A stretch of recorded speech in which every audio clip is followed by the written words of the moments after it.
Simonide préservé par les dieux. On ne peut trop louer trois sortes de personnes. Les dieux, sa maîtresse et son roi. Malherbe le disait, j'y souscris quant à moi, ce sont maximes toujours bonnes.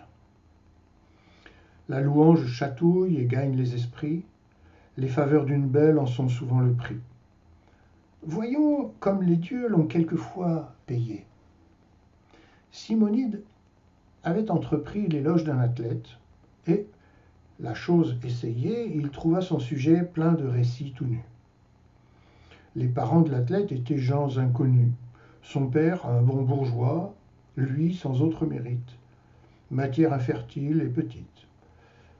Le poète d'abord parla de son héros.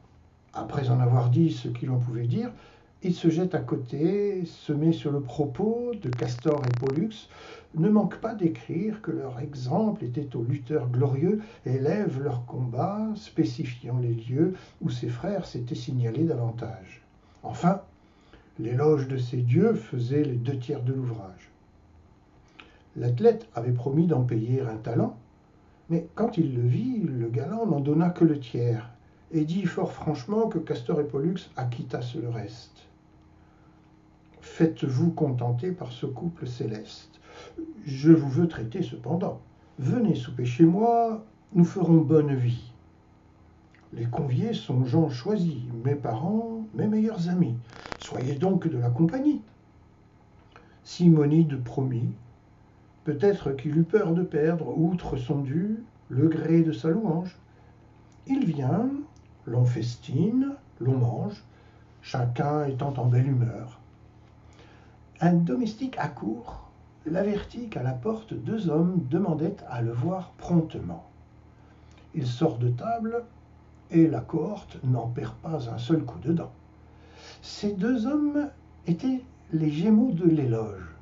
Tous 2 lui rendent grâce, et pour prix de ses vers, ils l'avertissent qu'il déloge et que cette maison va tomber à l'envers. La prédiction en fut vraie. Un pilier manque, et le plafond, ne trouvant plus rien qu'il était, tombe sur le festin, brise plats et flacons, n'en fait pas moins aux échansons. Ce ne fut pas le pis, car pour rendre complète la vengeance due au poète, une poutre cassa les jambes à l'athlète et renvoya les conviés, pour la plupart estropiés. La renommée eut soin de publier l'affaire, chacun cria miracle. On doubla le salaire que méritaient les vers d'un homme aimé des dieux. Il n'était fils de bonne mère, qui, les payant à qui mieux pour ses ancêtres n'en fit faire.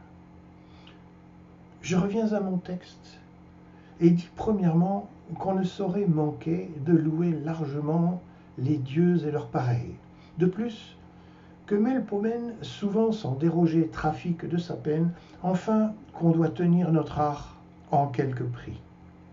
Les grands se font honneur dès lors qu'ils nous font grâce.